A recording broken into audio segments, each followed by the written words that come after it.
Does watching the news every day just irritate you to no end? Does it just frazzle you? Or are you the sort of person who just loves a lot of chaos every day? I don't know. I can't tell you. But what I can say for certain is I'm going to let you take your mind off things for just a little bit because the Daily Dope is in the air.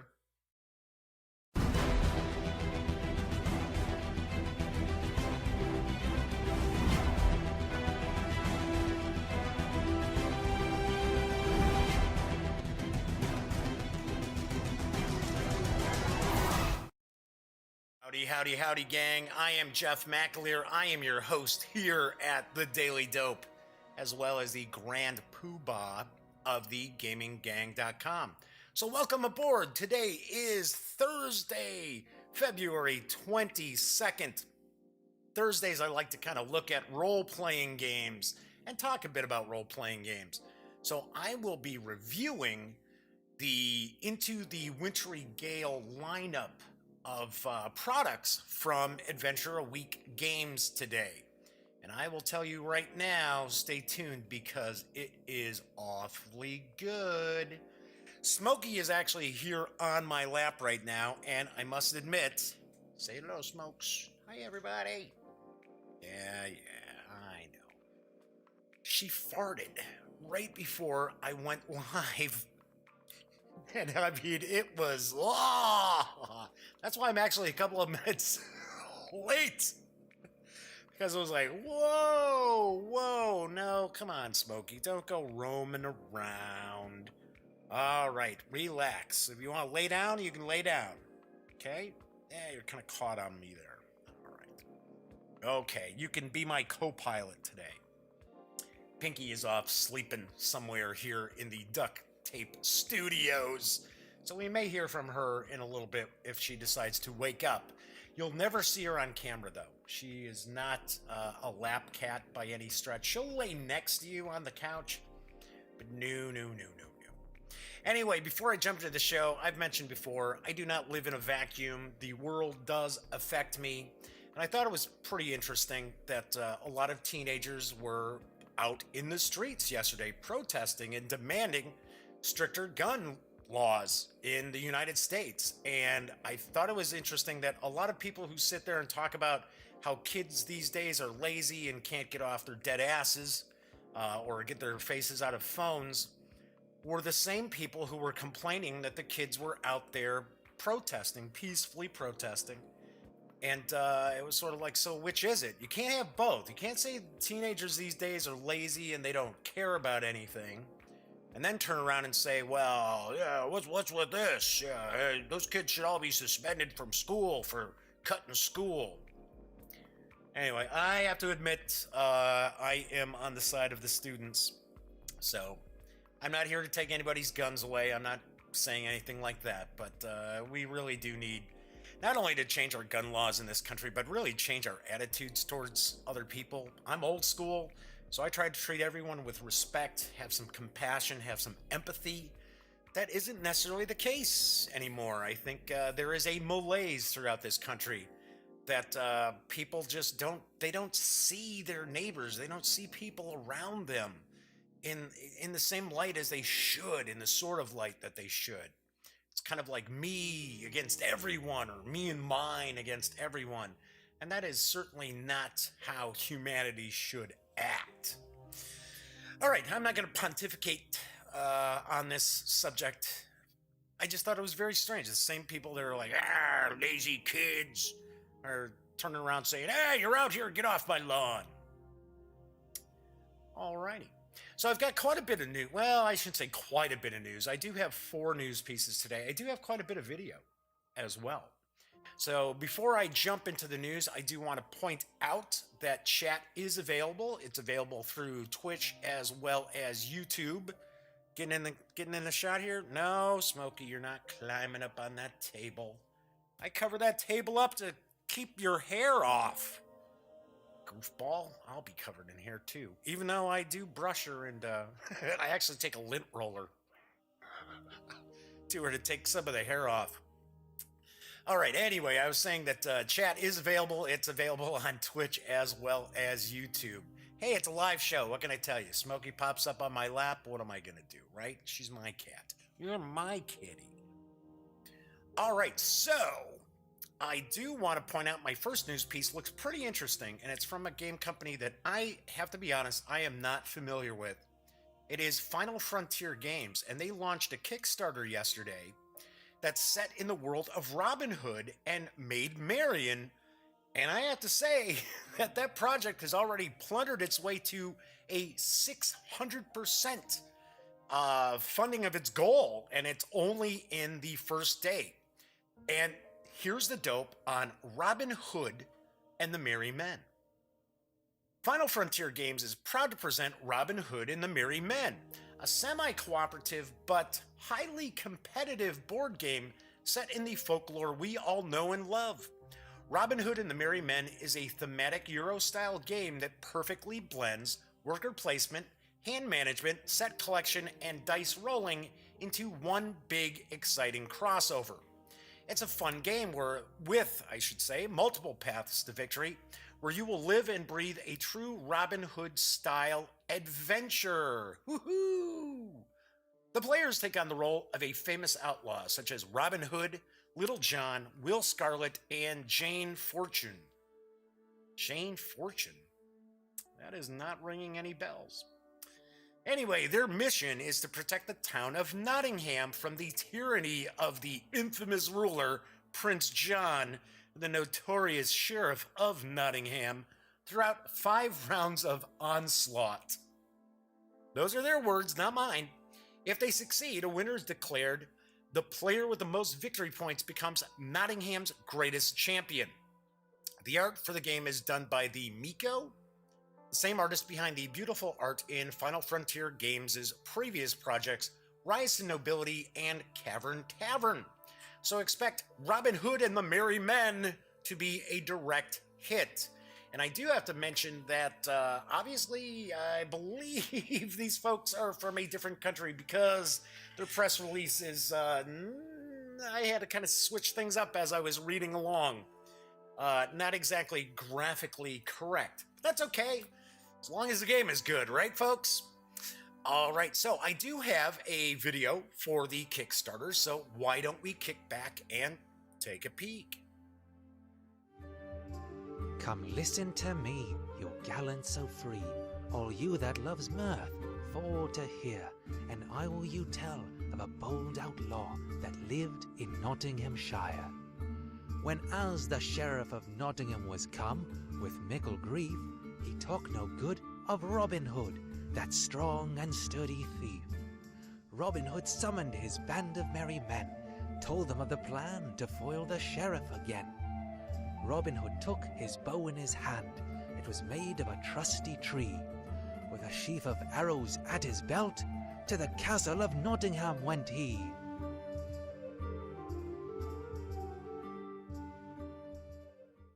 Robin Hood and the Merry Men is a semi-cooperative but highly competitive board game set in the folklore we all know and love.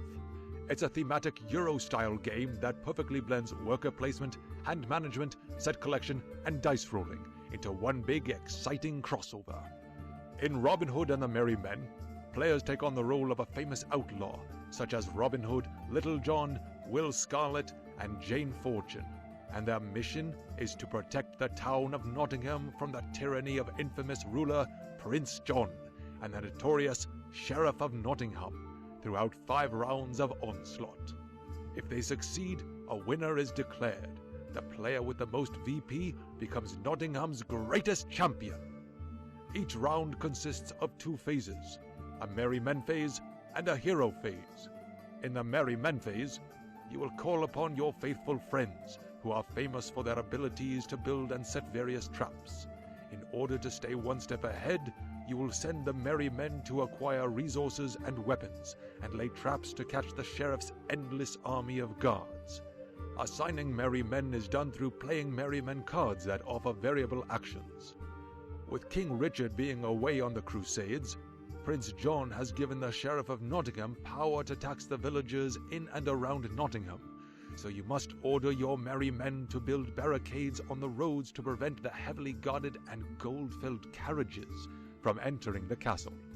Before he went on his crusade, King Richard gave you certain tasks. In the midst of his struggles, he would welcome the news that his brave heroes have completed them. In the hero phase, you will send your hero to fight the sheriff's guards, ambush and rob the royal carriages of their treasures, enter archery tournaments, rescue prisoners from the castle's darkest dungeons, and much, much more. This quest will require bravery, cunning, and all the wits you can muster. Will you accept this challenge and live up to the legend of Robin Hood and the Merry Men?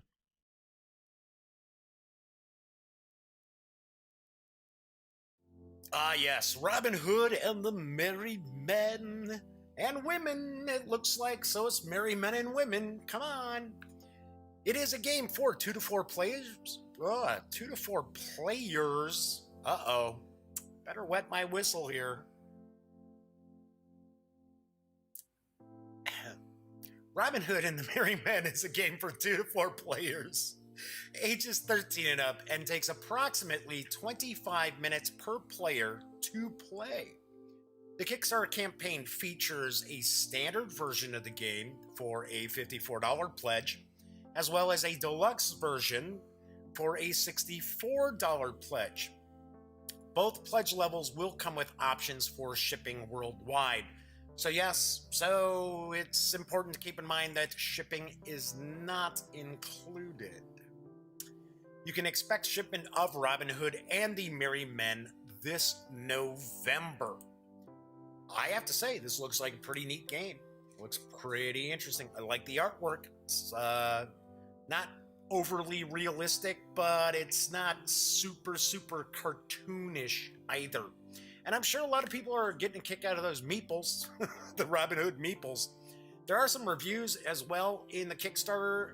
I will be honest, a couple of people there are kind of shilly types, so I don't know. But this does look like it's a pretty cool game, so I'm just saying. Remember, when I share Kickstarter news with you, if I know the company, if I know the folks at the company personally, and they always come through on their Kickstarters, I will tell you.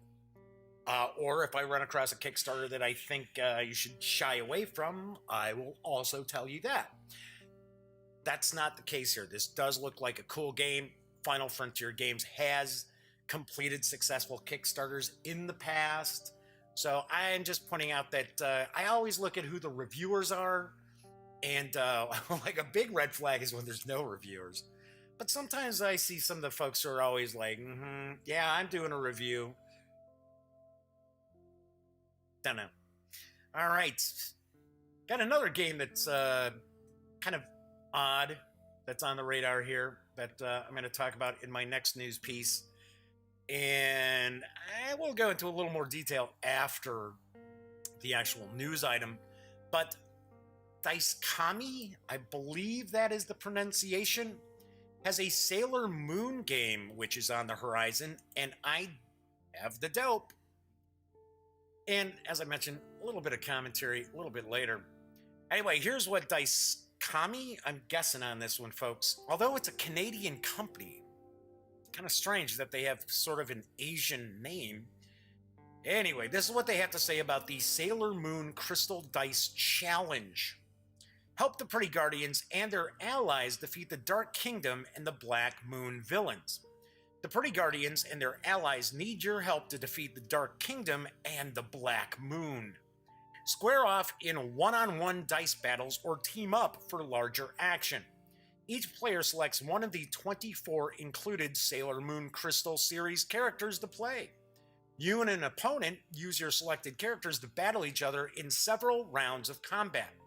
During the game, both of you are rolling a number of dice of different sizes, from 4-siders to 20-siders, and trying to use the numbers rolled to capture your opponent's dice and gain points. The winner gains a victory point when the defeated character powers up and becomes an even stronger opponent. The first person to win 3 rounds wins the game. There's also the option to play the game using teams when you have more than 2 players, either through single combat teams or in tag team combats. To to accommodate an unlimited number of players at an anime/gaming/fandom convention, local game store/cafe, or any large gathering of family and friends. Additional tournament rules are provided. Sailor Moon Dice Challenges for 2 to 8 players, ages 10 and up, plays in 5 to 60 minutes. The game is designed by James Ernest of Cheap Ass Games and will be available in May at an MSRP of $35. I do have a video, and I am going to share this video, and afterwards I will talk a little bit about this game, or at least some thoughts I might have about this game.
Well, I had a great time playing. It was really neat to see that all the characters have really different abilities, and so each match feels really different. You have to change your strategy each time. I loved it because it was like as such a simple game. It's so much strategy behind it, and every time you play around, you learn something new to help you on the next round. Yeah, it was really fun. It was pretty easy and quick to learn, but there's a lot of strategy involved. When you first see someone play it, it seems kind of scary because it's like dice and you're adding all these numbers. But as soon as you get used to it, it's so easy to play it actually.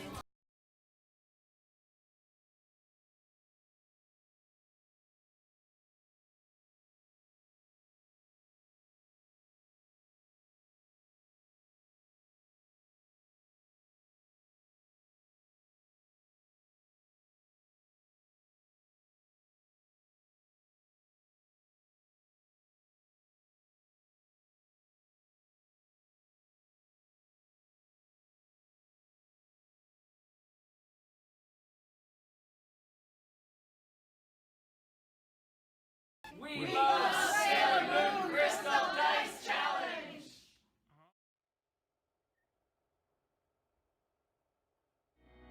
All right, so I have to ask, after watching that video, are you incented in any way to purchase that game? No. Not at all. In fact, to be honest, that video almost would make someone not want to play the game. Very, very weird. There's this just weirdness behind this game. And I understand, I believe Dyskami won an Origins Award. I think it was all the way back in 2000 for a Sailor Moon card game. That doesn't necessarily mean anything. Now, granted, James Ernest did design the game, and he's designed some pretty good stuff, but I don't know, this just seems really bizarre. Starting with the video itself, obviously these people are not gamers. There was a call for folks to go to a gaming cafe, some Canadian gaming cafe, and if they dressed up as a Sailor Moon character, they would get a free copy of this game when it came out. And you could, the first time I watched this video, I was kind of like, what? And then the second time I watched the video, I just couldn't stop laughing. Because there's a girl rolling her die, and then she just kind of drops the die down. Okay, obviously not a gamer. And you got the guy with the shades, hipster McHippenslip, who looks like he just stepped out of a movie about beatniks. Talking about, oh yeah, there's a strategy to the game, and every time you play, you gotta have different strategy. And then the best is the girl, and I'm not trying to mock these people. I mean, these kids you're fans of whatever you're a fan of. That's fine. They're not hurting anybody. I just find this video funny because then you have the girl saying, "Oh, when I saw there were dice and adding numbers, I was intimidated," or something like that. It's kind of like, really? Seriously? Obviously not a gamer, right? There is some math. I was waiting for her to pull out the Barbie, pull it, and say math is hard. Like, what? So yes, that video kind of dissuades you from purchasing the game. Plus, if you go to the Dyskami website, and there's a pre-order there, and the pre-order mirrors almost perfectly a Kickstarter. Really strange, because they've got like a $10,000 goal. They're about halfway to it, but it says the game's already at the printers, so it's an order fulfillment system. I don't know. I thought that looks kind of bizarre.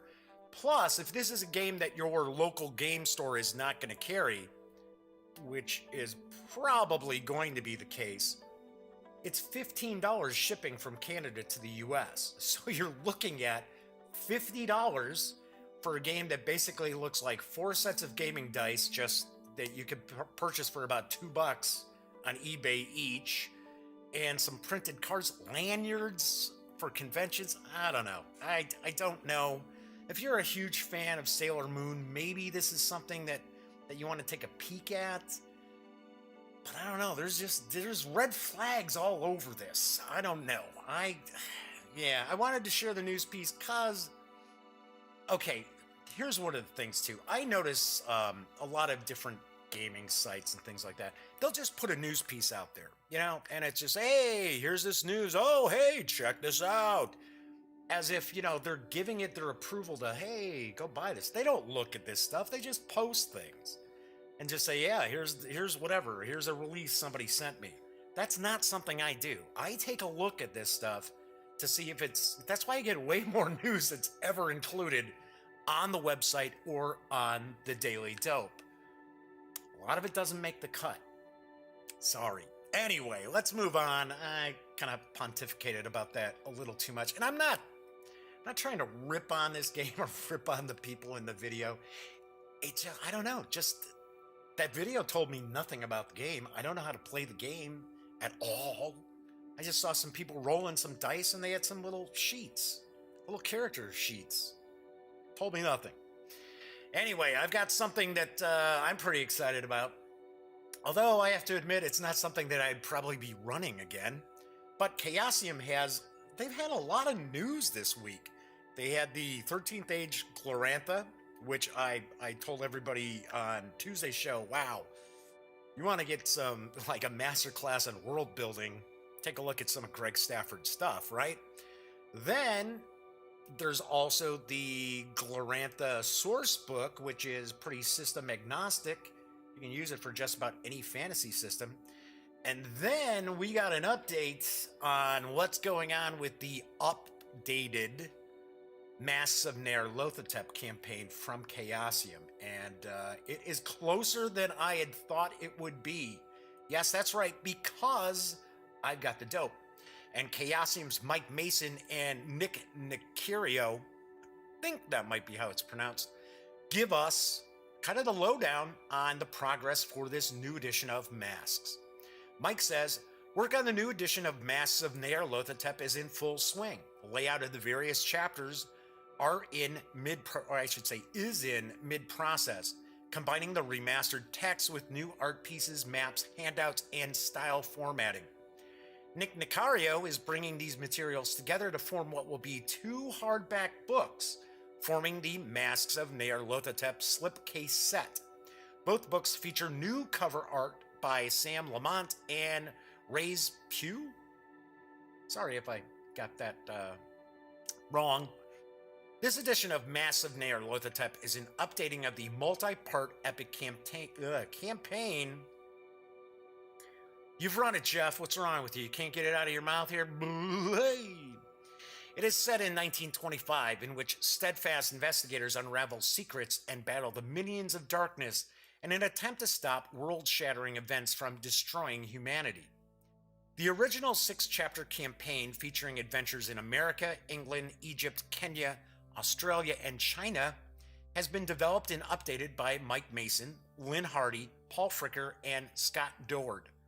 The revision features enhanced encounters and tightens up the plot and clue trails, and is supported by extensive keeper guidance and advice for running the campaign with either Call of Cthulhu or Pulp Cthulhu. Mike also says, we are introducing a brand new chapter. Set in Peru, this new scenario provides an introductory prologue to the campaign where the investigators get to meet Jackson Elias, the industrious and charming author whose research leads into the globe-spanning mystery. Having seen the first 4 chapters laid out, the imagery and material really jump off the page. Nick is doing a grand job bringing the campaign to life in the layout, which looks fabulous. The new maps and handouts designed by Emmy Award-winning Andrew Law are something to see, while the new artwork is out of this world. Nick Nicario makes layout sing in Chaosium's Call of Cthulhu line, and this 2-book Descent into Madness is no different. Nick says, layout for Masks of Nyarlathotep is well underway. I am working through the England chapter, and I aim to have a finished PDF ready in a few weeks' time. Nice. The 2-volume edition of Masks of Nyarlathotep will come, as mentioned before, in a slipcase set and include a special pack of ready-to-use full-color handouts. Supporting this will be an additional PDF pack of additional player and keeper aids, as well as a set of 10 pre-generated investigators.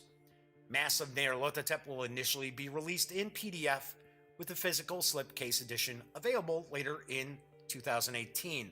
My guess is Gen Con. Purchasers of the PDF version from Chaosium.com will receive a special discount coupon, deducting the full price of the PDF off the cost of the physical version. I must say that Masks of Nyarlathotep is one of the highest regarded RPG campaigns for any system. I have run it. I ran it years and years ago. I will be the first to admit it is a game from the mid-80s. Okay, so it hasn't aged all that well, right? Can I kind of leave it at that, right? It's not as politically correct as most people would expect a game campaign to be. That being said, I know some people have talked about it and complained about it over the years. I don't think it's as, what would be a word that I could use? I'm keeping it family friendly. I know, I swore yesterday. It wasn't a terrible swear word, but yeah. I would say it's not as upsetting for some people as it's sometimes made out to be. And one of the reasons it takes place in the 1920s. Now, granted, however you want to run your own role-playing games is completely up to you. But when I run Call of Cthulhu, I set it in a world that is pretty much a reflection of that time. Doesn't mean you have to do that either, but I think, in my opinion, it actually draws more of the horrors of humanity into the game as well. So, but yeah, it's gotten some knocks from people over the years. I don't think it's really as objectionable as some folks might think. But then again, I'm not exactly, super PC in the first place. But I am going to guess that they are going to remove and modify this new edition so that it is more in tune with gamers today as opposed to gamers in the mid-1980s. I'm excited to see what they've done with this. I really am. And I also kind of find myself curious, how is that Masks of Nyarlathotep companion going to kind of fit into this? Because if you're familiar with that, I believe it was the folks over at Yog-Sothoth who put that together. And it's a massive book. It's hundreds of pages with advice on how to run Masks of Nyarlathotep. It kind of goes out the window now. So, I don't know. Kind of curious. But this is one that I will be keeping my eyes peeled for. My final news piece is about a bizarrely entertaining tactical combat / RPG mashup called Pit People. And it is for Xbox One and PC. It is coming out of early access next week with an official release. And I've got the dope from the Behemoth. Master the destiny of a full cast of tragically unique heroes as you plot a course across an apocalyptic wonderland. Dogged at every step by a mysterious and power-hungry narrator, you'll need to rally your troops and steal your wits if you hope to survive a hostile world filled with sinister robots, deadly vampires, and brutally adorable cupcake people. Yes, you heard that right, cupcake people. In our fast-paced, turn-based co-op adventure, you'll quest and explore, find awesome loot, customize your fighters, and recruit strange species. The full version is going to be available on March 2nd. Available through Steam and Xbox One. You can still jump on board and get a discounted early access price of $14.99. It's going to carry a normal price of $19.99. It is a strategic game of positioning. It's single player, 2-player co-op, and up to 4 players for 2v2. It has the signature Behemoth art style and humor. And I do have, this is not their release trailer. It is a trailer from, I believe it's about a year or two ago, because I have been playing the early access of this. It's one of the reasons why I'm sharing it on the show. Anyway, so let's take a peek, because the release trailer doesn't really show much off about the game. It does kind of show a little bit of the sense of humor the game has. So let's take a look at Pit People from the Behemoth.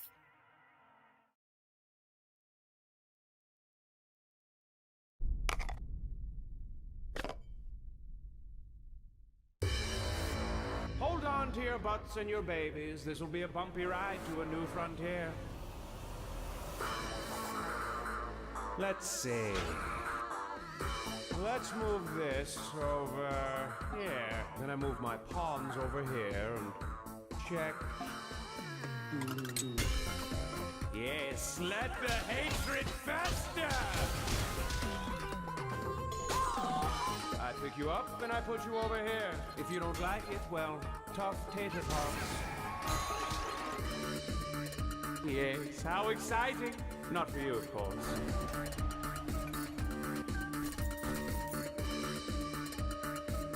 That should be nice and confusing for you. That's all you need to know.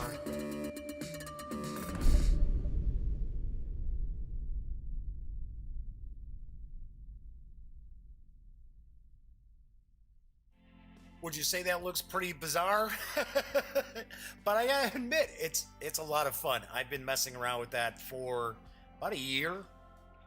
Yeah, about a year. And it's a fun game to kind of jump into, play for a bit. And it's really, there's a lot of humor to it. They're not kidding. There's these cupcake people, right? So, and you get one of these little cupcake guys as one of your NPCs, and they can like fire frosting through like a ranged unit. It is a lot of fun, and I gotta be honest, for $15, if you jump in and get it on the early access, that's the way to go. Even for $20, it's a good game. Of course, I have not gotten to play to the end because it was in early access, and there's a lot of cutscenes in it that are pretty funny, and some of them were not completely finished yet. So it's pretty cool. So it'll be coming out next week on March 2nd. Yes. Is that next week? Carry the plot. Yeah. No. Yes, it is. It's Saturday, isn't it? I don't know. February always throws me off with those 28 days, sometimes 29. All right, so that is the news for today. And I will jump in and kind of talk about what I've got cooking for the rest of this week as well as early next week. So you may already know tomorrow I will be spending about 45 minutes or so. Depends on how much news we've got. Because there are quite a few videos in that today. I still have one more video to share with you. But I will do a kind of a how to play for Darkest Night. from Victory Point Games. I did review this last week. I gave it a 9.1. It is really cool. There are still some folks out there who are kind of like, well, I don't know if it's going to be the kind of game for me or not. So I'm going to kind of dive down into it a little bit. So that is going to be on tomorrow's show.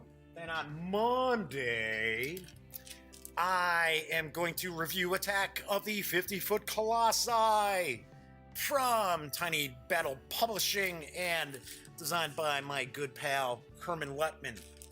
So I don't have a review score for it yet because obviously I have not gotten a chance to play it just yet. So I'm going to play this over the weekend. It's a solitaire game. So I'm going to get enough plays in over the weekend.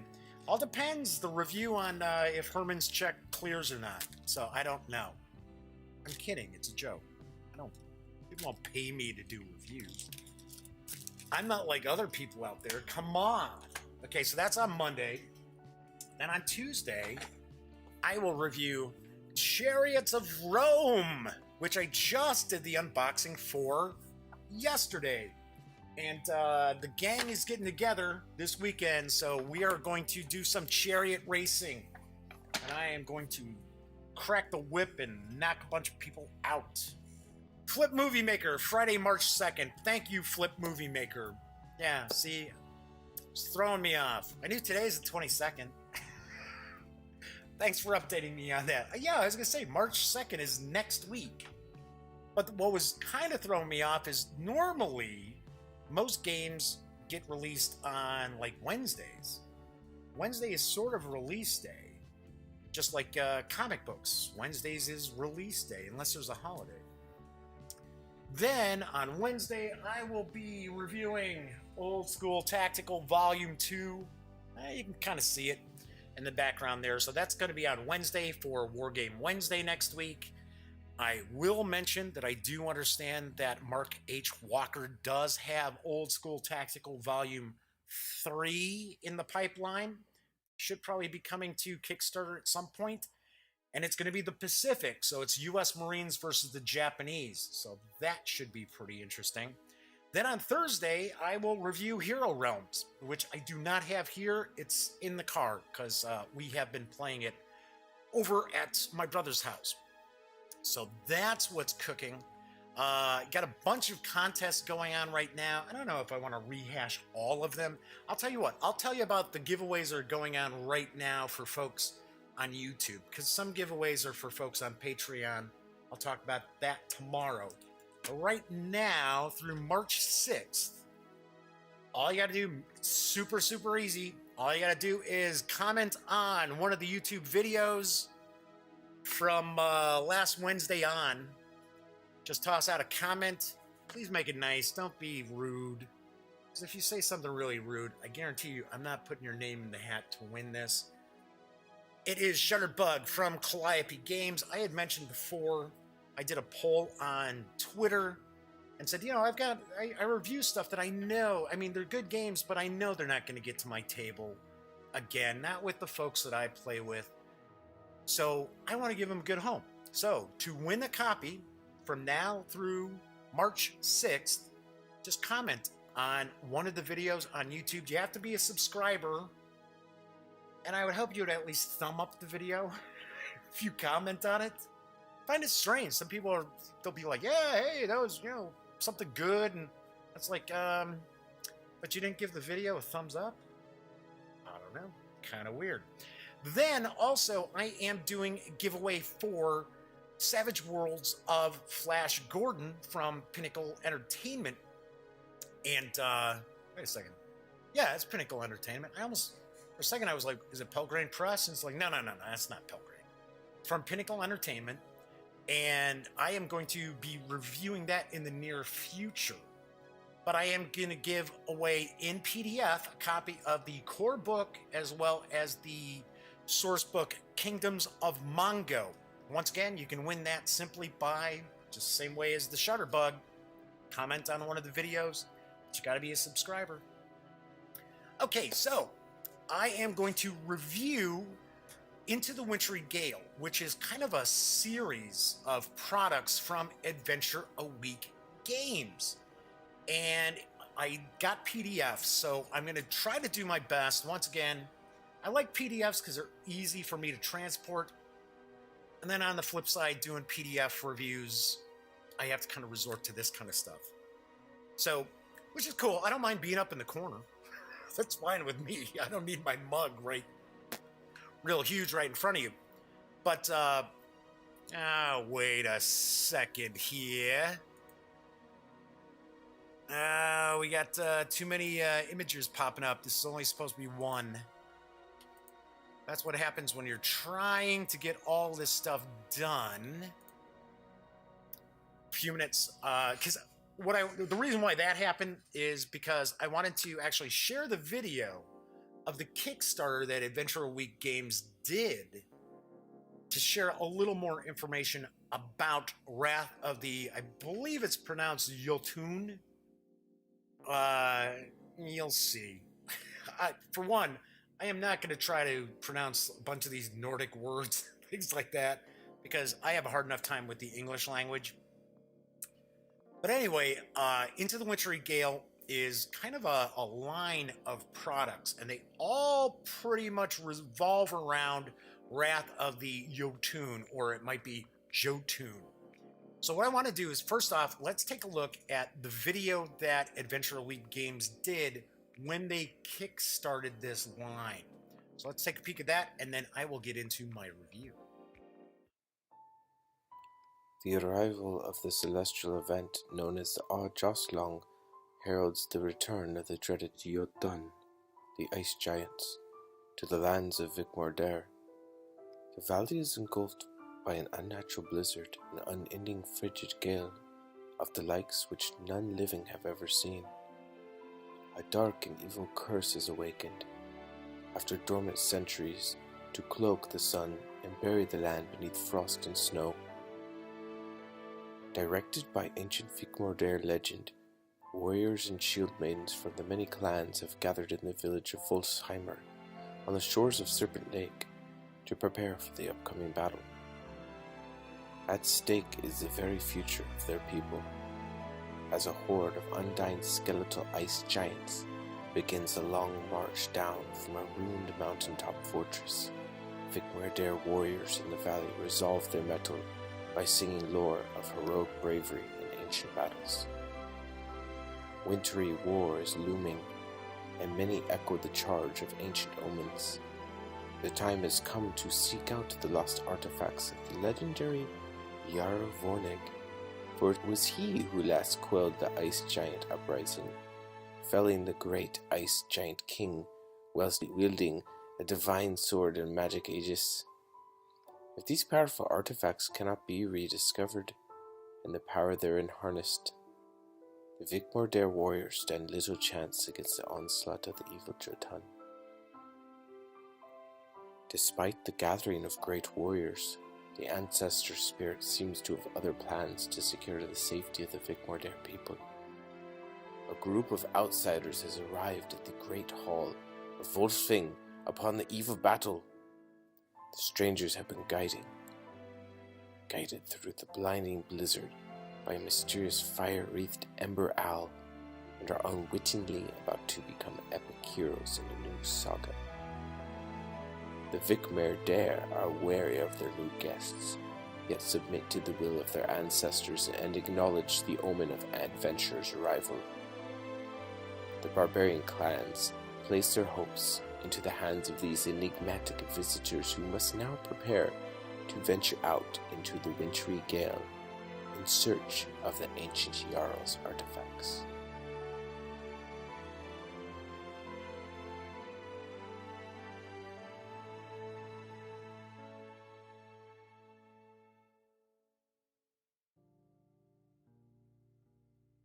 That was really, really bizarre, gang. I have no idea. The internet just dropped off.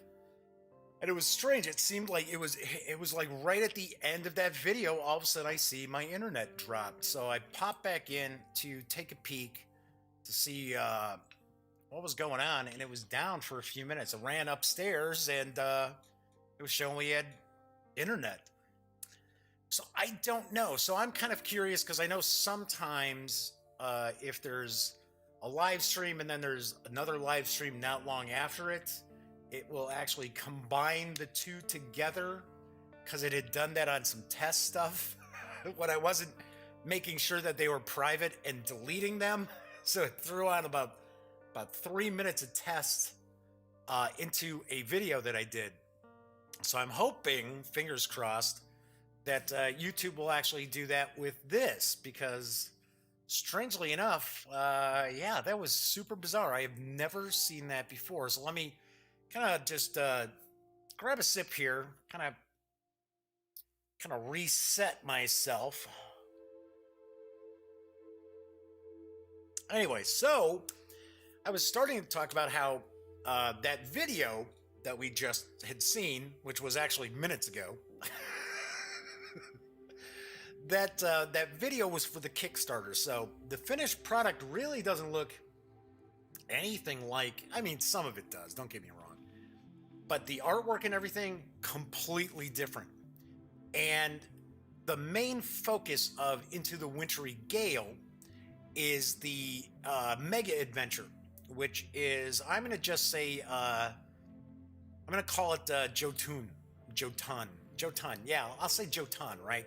Because, like I said, I'm not even going to try to attempt to pronounce some of these Norse-sounding words and that. But it's a mega adventure, and it is Wrath of the Jotun. And there are other products that are part of this line as well. And the cool thing about this, there's a lot of cool things about this Into the Wintery Gale line. And one of the first things is, it's all written by one person, by Justin Andrew Mason.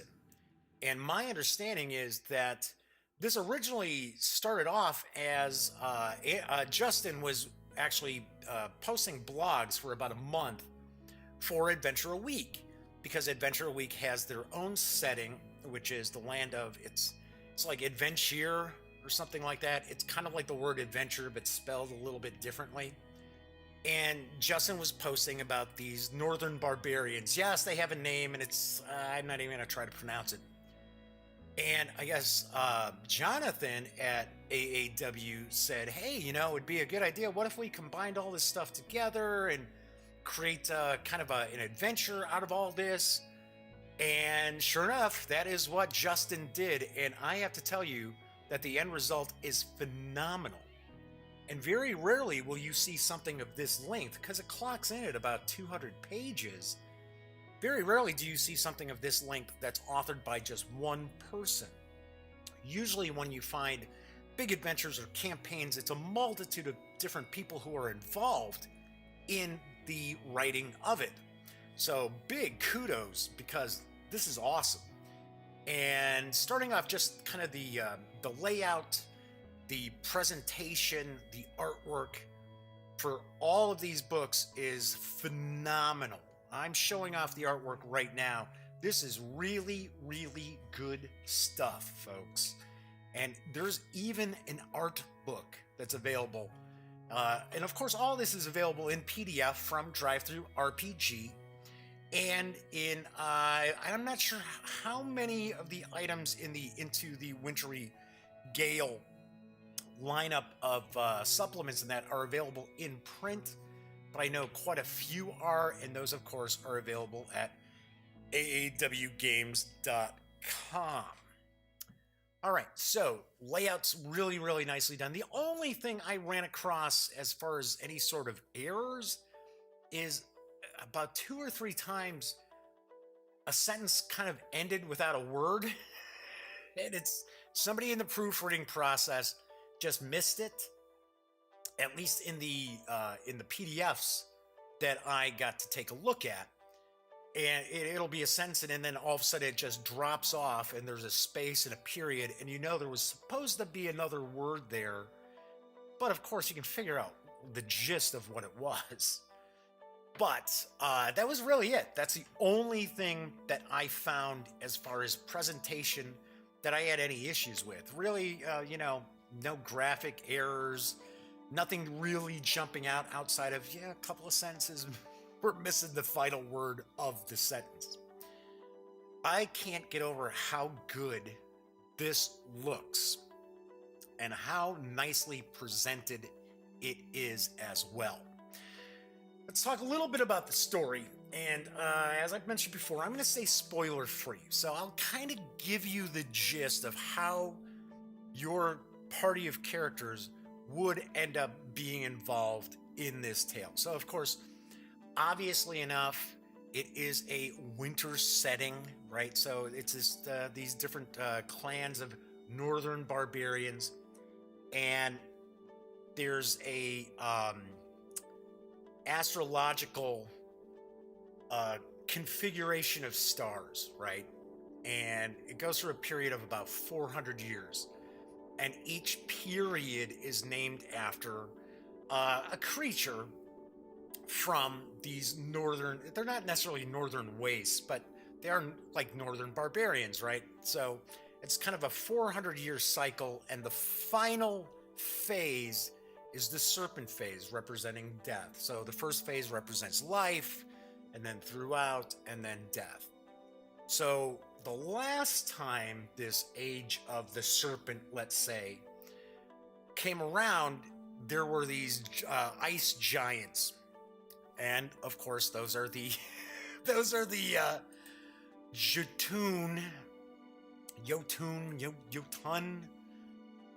of the title of Wrath of the Jotun, or Jotun, or whatever, however it's pronounced. And these northern barbarians went to war with these ice giants and defeated the ice giants, maybe? So, of course, 400 years have passed, and this age of the serpent, this phase, is rapidly approaching, and these peoples are afraid that they may once again see these ice giants return. Even though they were defeated, they're worried that they may come back. And of course, something's up, because the entire land is just being pounded by nonstop blizzard and ice and all these other things. So they're worried. They think something's up. And of course, your player characters end up being involved in learning about what's going on. So yes, it's one thing I actually do like about the adventure too is there's a variety of different adventure hooks to bring your characters in. And then it's not the old hackneyed, hey, you're sitting in a saloon somewhere, you're in a tavern or inn. There are a variety of different adventure hooks to pull your characters in, which I really, really appreciated in the game. You've got options. That's one of the things that's I really dig about the adventure itself is you've got loads and loads of options. Because it is for Pathfinder, Pathfinder adventures tend to have a lot of random encounters, and let's be very honest, D&D and Pathfinder games and games that are sort of that ilk where it's all about experience points and it's all about leveling up at the right time so you can unleash bigger baddies on the group. A lot of times those random encounters are very, very random. And myself personally, just on a side note, I have been talking about on past shows on Thursdays how I am actually kind of hacking some D&D stuff, some Pathfinder stuff for my nephew Cameron and his friends for a fantasy role-playing campaign. And one of the things that I'm doing is because I'm not using a system that has experience points. So a lot of the really, really random stuff I'm kind of just tossing out because to me it doesn't serve a purpose. It's not really advancing the story. And there's mechanical reasons from the design aspect why random encounters are there, right?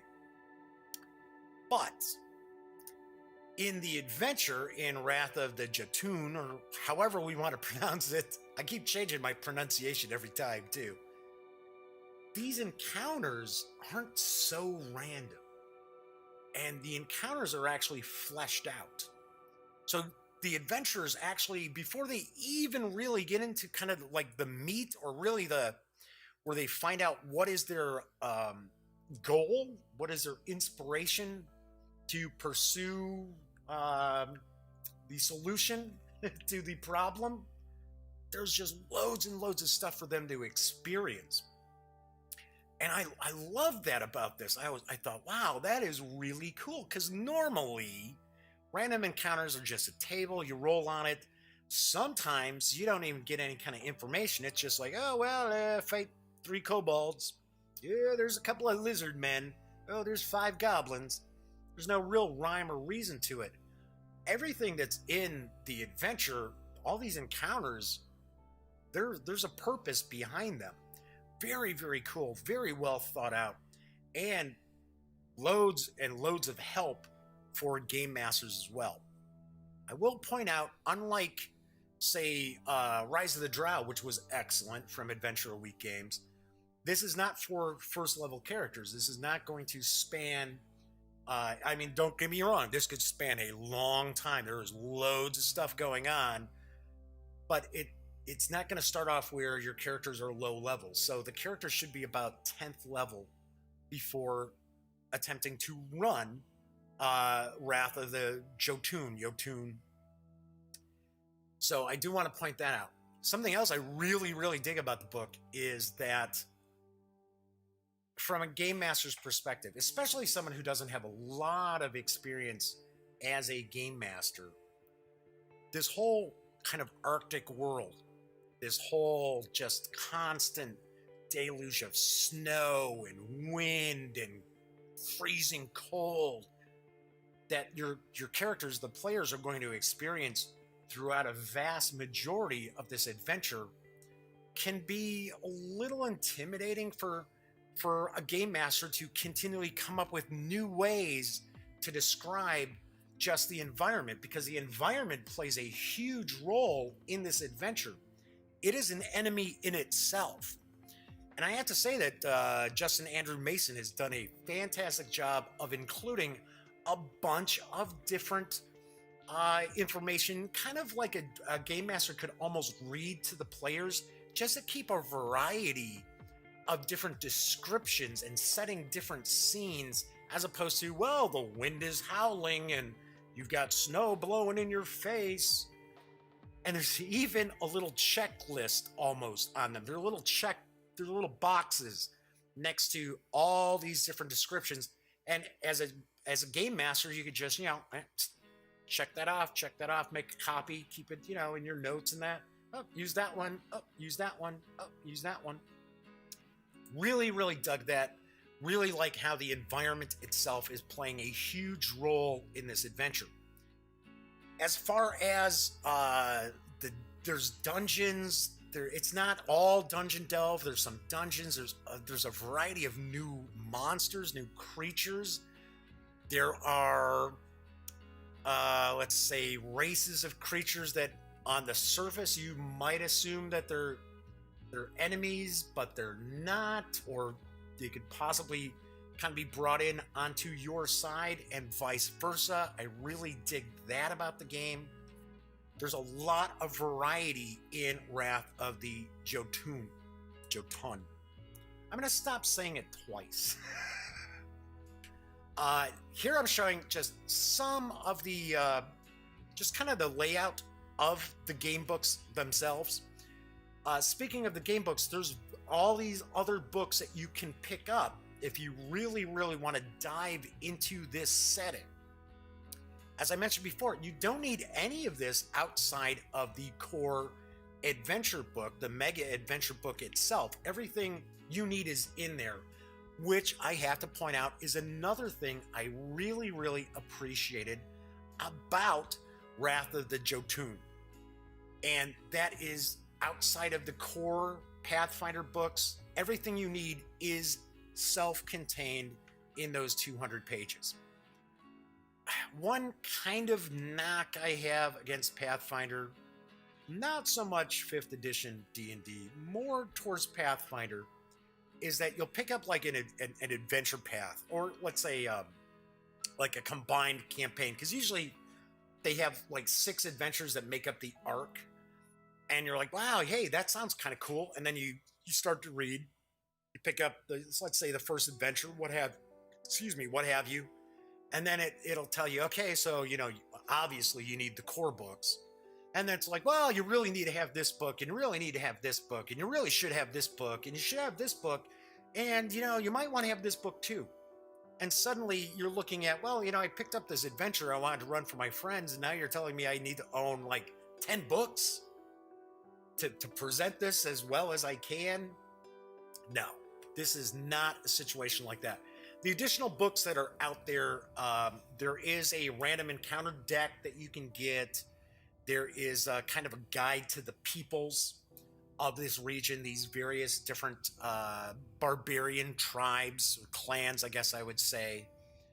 So there's that. There's a kind of a player's introduction. Because this setting is so fleshed out, a GM might consider that they want to, set an entire campaign within this setting.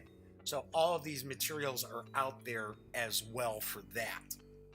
There's the Raiders Hall, which is all kind of like magical items and treasure and things like that you can find. Once again, I'm going to have to say, you don't need to have these, though. Are they cool to have? Yes, of course. And as you can see, a lot of the images that are kind of flashing past now are from the other books. Now, the maps, the layouts of the two kind of dungeon areas, those are from the adventure. The map is from the adventure, but the other images I have going past are all from the additional books that are available. I really, really thought this is just phenomenal. I keep getting just blown away by anything I've seen from Adventure a Week. So I did a review for Snow White, which has been out for quite some time. Really liked it. Then I did a review for Rise of the Drow. I was like, wow, I like this even more. Now with Into the Wintery Gale, this is my favorite yet. This is phenomenal. I don't want to say it's flawless. I can't say flawless, but it is as close to flawless as you can get. And trust me, over 38 years, actually probably 40 years now, of playing RPGs in some form, you don't run across products like this all the time. A lot more often, you'll be disappointed by something you're hoping is going to be very cool, as opposed to being blown away by something. And I am certainly blown away by Into the Wintery Gale. It may not be for every GM out there. And the reason behind that is, I think, to really get the most out of, especially the wrath, I should say, of the Jotun, is you should be a pretty experienced GM to pull this off. Granted, there are many, many little text boxes which are actually very, very well marked and indicated that, yes, a GM can just read this out loud, setting the scene. Another nice addition to the book, nice kind of little add-on there to make life easier.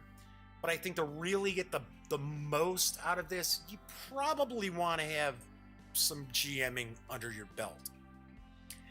Not to say that AAW is not trying to make it easier for game masters. Now, granted, everybody plays role-playing games differently. Some people just are all about the combat, about the fighting, and all right, story, whatever. What new crazy monsters are you going to throw out at us next?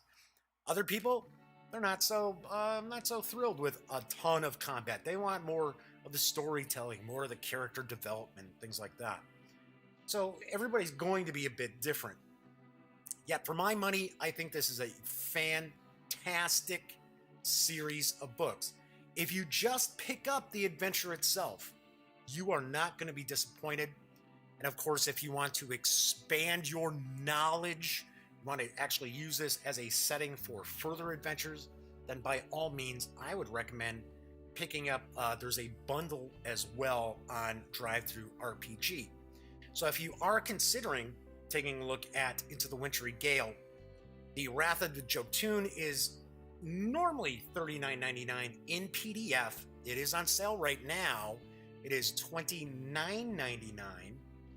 And for all you get, all the, I mean, as I was showing off some of the pages in the adventure itself, I do want to point out that there's phenomenal artwork, really well laid out, and it's not a lot of fluff. And I mentioned that with other role-playing products that you'll see, wow, this artwork's really cool, this is getting my juices flowing to run this. But the artwork and kind of the fluff text is just so overwhelming that there really isn't a whole lot of gaming material. No, this is jam-packed with gaming material. I give Into the Wintery Gale as a whole, I'm just going to say as a whole here, and this applies pretty much doubly to Wrath of the Jotun. On a scale of 1 to 10, get ready for it. Get ready. Hold on to your hats. I'm giving it a 10. It is that good.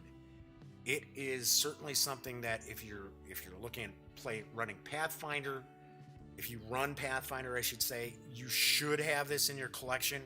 It is excellent. It is better than some of the Pathfinder stuff I've seen by a lot. I'm not knocking Paizo, don't get me wrong. I mean, but there have been some adventure paths that I've kind of looked through and I'm sort of like, really? That's pretty hackneyed. Been there, done that, seen that before. Now, this is really phenomenal. So as I mentioned, you can get the adventure itself on sale for $29.99. There is a bundle, and that includes really all the core items that you'll need to really, really delve into this barbarian setting. And that is normally, I think it's normally $92.99 or maybe it's $99.99. That is also on sale for $69.99, and it does include some things that I did not get a chance to review. There's a bunch of mini dungeons that are included in it as well, and it's just lots and lots of stuff, lots of goodies there for the $69.99. The art book, I don't think is part of it.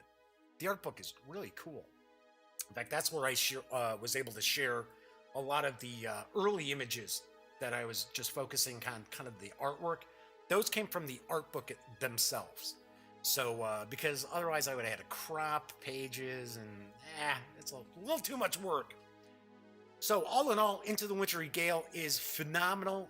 You owe it to yourself to pick it up. If you don't run Pathfinder, if you are a clever game master, by all means, it's not that difficult to port things over to 5th edition.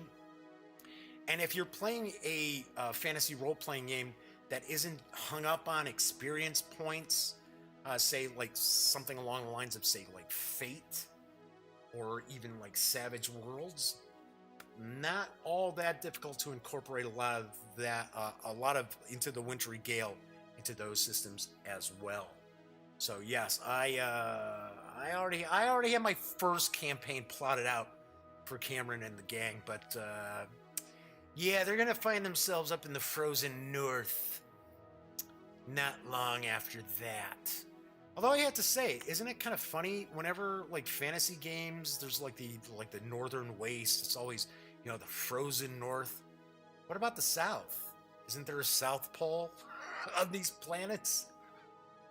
Be cold there too. So anyway, yes, I can't recommend Into the Wintery Gale enough. All right, so that is it for today's show. I am probably going to have to trim something off of the end video, and once again, I am keeping my fingers crossed that YouTube is going to combine the two of them together like they did with stuff that I didn't want that to happen, but I don't know. I may have to download both parts and combine them and re-upload it later on tonight. All right, so as I mentioned, tomorrow I am going to be doing a how to play of Darkest Night 2nd edition from Victory Point Games. Like I said, I'm going to devote about 40-45 minutes, so it's not an entire playthrough. I might do one of those for our Patreon patrons, though, in the future. But yeah, so I'll be doing that, and of course, when you're not watching the Daily Dope, Be sure to visit thegaminggang.com for all the latest in gaming news, reviews, comics, movies, TV. Come on, you know the drill by now. Get your geek on at thegaminggang.com. I'll be back tomorrow. Until then, enjoy the rest of your Thursday.